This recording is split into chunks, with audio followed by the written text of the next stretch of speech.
everybody, and welcome back to Project 4031's channel. I'm so glad to be back in here and back home. It's been quite a hectic July and June and just everything that's been so busy, but I'm super excited about this video. Basically, I'm going to be talking about my volleyball story and just kind of everything that has to do with volleyball and what I've learned and how I've grown and stuff like that. So before I get into everything, don't forget to like and subscribe and come join our family. I have my favorite drink in the whole world from Starbucks called the pink drink, if y'all know what it is. It's so good. I actually don't even know what it is, but it's just really good. Okay, so let's just hop right in, shall we? Okay, so I am gonna be 18 in September, so this will be my 10th year of playing volleyball, which is actually kind of insane to me. And I'm gonna insert like clips and pictures and stuff throughout this so that y'all can see me when I was younger when I was playing volleyball. But I started playing when I was 8 years old at the YMCA, which I think a lot of people start playing sports there. And I was on this team. I don't remember much about it because I was 8. And I just remember having a purple t-shirt. And I remember the coolest thing that I did was I passed the ball backwards over the net. So I took the ball and I just passed it over the net backwards, and I thought I was the coolest person ever. I was like, I'm going pro. Like, I don't know, I'm going pro. That's like my favorite memory. But when I turned 10, I played up a year. I played 11s for wave volleyball, which is not around anymore. And then when I was actually 11, I played 11s again. But that time I played for, my parents started a volleyball club back in the day called Serve Volleyball Academy, and so I played for Serve since I 11 to 13. And then what happened was we combined clubs with a different club and became a new club called Texas Stars. And I played 14s there, and then that closed down. And then I played 15s and 16s at Revolution. And then I played 17s at Houston Junior, so that leads us to now. So I'm going to kind of talk to you about what I've learned through the game of volleyball. I don't know if I'm going to play in college. I don't know. I think I may not. I really don't know. It's really hard right now to figure that out, just because I don't want to let people down, but I also don't want to like regret a decision. You know what I'm saying? Like, there's just a lot of factors that I have to think about. But I would say the two most beneficial, not necessarily beneficial, but the two greatest learning years in my life were 16s and 17s. So I'm going to kind of give you a backstory about 16s to kind of lead you why I went and played at Houston Juniors for 17s, and I'm playing there again for 18s. But when I was 16 for that season, I was super anxious, like literally so anxious, and my coach, oof, he is the hardest coach you will ever have in your entire life. His name's Coach Andrew. He's my mentor. I've talked about him before, but he is the hardest coach I've ever had in my life. And I was absolutely like so scared of him. I'm not even kidding. I would cry before practices. I didn't want to go to practice. I would like beg my mom, please just let me not go today. Like, I was so scared.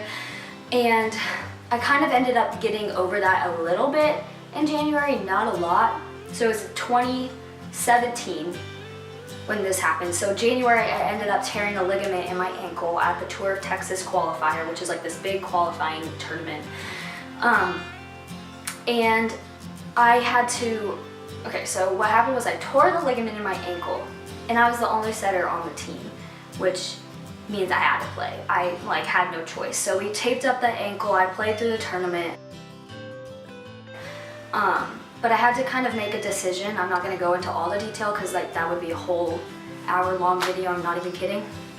But basically, I made the decision to continue to play on the ankle, to continue to get treatment with it, but just wear the boot during the day and then practice at night and have it all taped up and whatnot.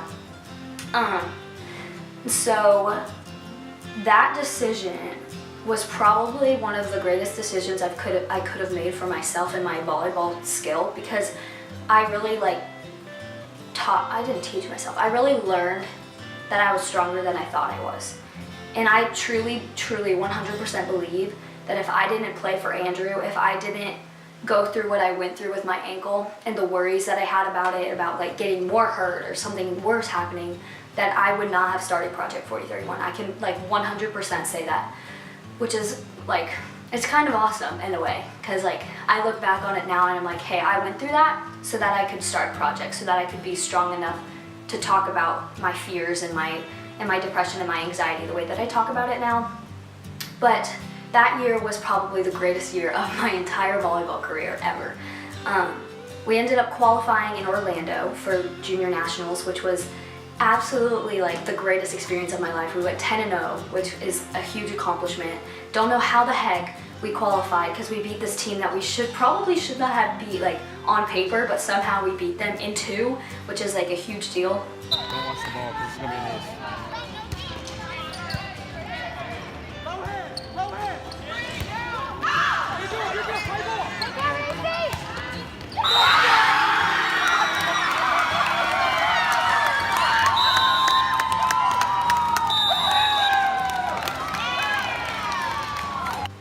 And went to nationals. Didn't do too good at nationals, but nationals was really, really, really difficult because everybody that is there is a good team. Like there's no bad teams. And then that season ended and I had to make a choice, because I knew Coach Andrew wasn't going to stay coaching at Revolution, that he was going to go to a different club. And that club's farther away from my house. It's about 45 minutes to an hour depending on traffic. And that was a really hard decision for me to make, because Revolution is like 8 minutes from my house. It's like super, super close. And I would also be leaving my teammates from last year. And so I ended up choosing to go to Houston Juniors and follow Andrew there. I knew he wasn't going to be my coach for 17s. I knew that I probably wouldn't make the top team, which obviously, because if you know Houston Juniors, you know they're crazy good. And I knew all the stakes that were at risk. I knew the gas money, the time commitment, the different environment, the farther drive, like everything that came with it, but it was the better decision for me personally. So I ended up going to Houston Juniors. So that leads me to this season, which this season I'm gonna be 100% authentic and honest. Do y'all hear that? I think my brother's home from his workout and he's making a smoothie. But basically I'm just gonna be real, it was probably the worst season I've ever had in my life. Not because I didn't play, because I did. Not because I didn't get better, because I did. Because I was very different than my teammates, and I didn't really fit into the team, and I just come from a team that I was like the leader, the captain, the only setter. Like I had a huge role, and then I come into this new team and I basically don't have a role other than to set my 3 rotations and then get out of the court. And it really took a lot out of me. I probably texted Andrew, I would say 5 times, like this whole season, I'm quitting, like I can't do this anymore, I can't do this anymore. It took a lot from my heart. I didn't have friends on the team. All my pep work, this is actually kind of funny. So all my warm-up partners quit. I'm not even kidding, they all quit. So I didn't have a warm-up partner, that was really discouraging, because for the past 2 seasons, my warm-up partner was my best friend, Olivia. And then I come into like this new environment and with new players and new girls and new talent, and I really struggled. I would say that this team really did push me to get better, because I did get a lot better, but it also helped me learn a lot about myself and about what's important to me. And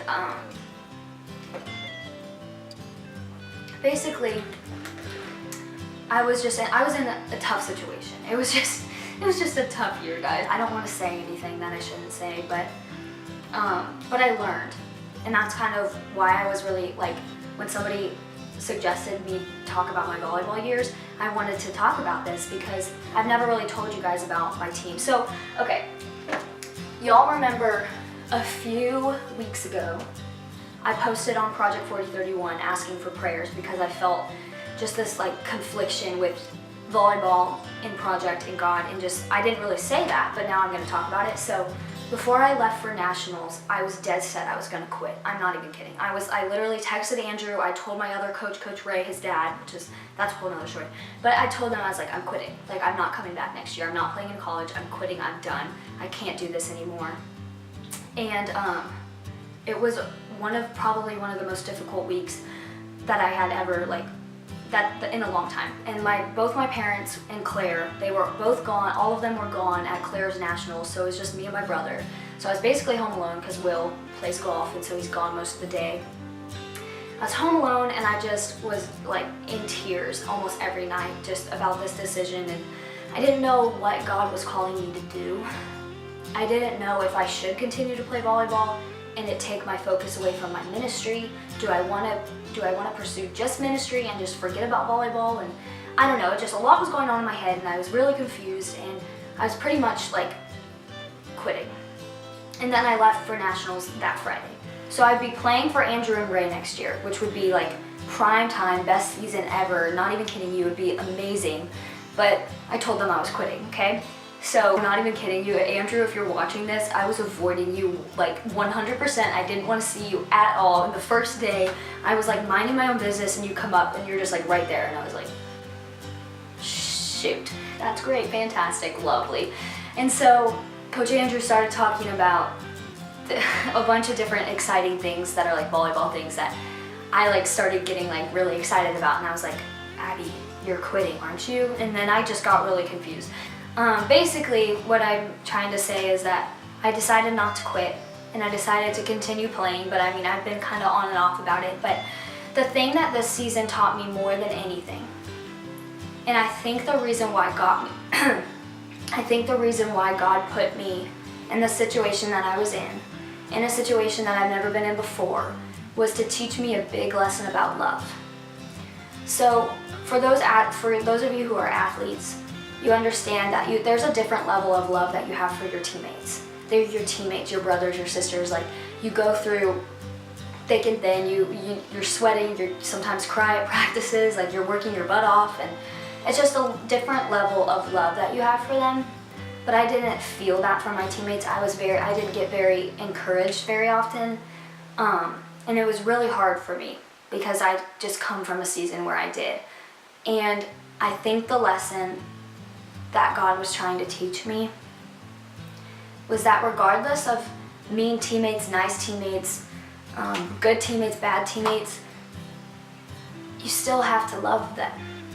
And you have to love them wholeheartedly, because that's what Jesus would have done. But my heart, I think, like the mindset of love really changed in my head because of this season. And that in order for me to be identified as a Christian, I need to love the way that Jesus would love. I need to physically and mentally and spiritually, in every way possible, become love. And I would not say that I was perfect at it at all. I was definitely not perfect at it with the situation that I was in this past season. I really struggled. I really 100% did, but I really grew.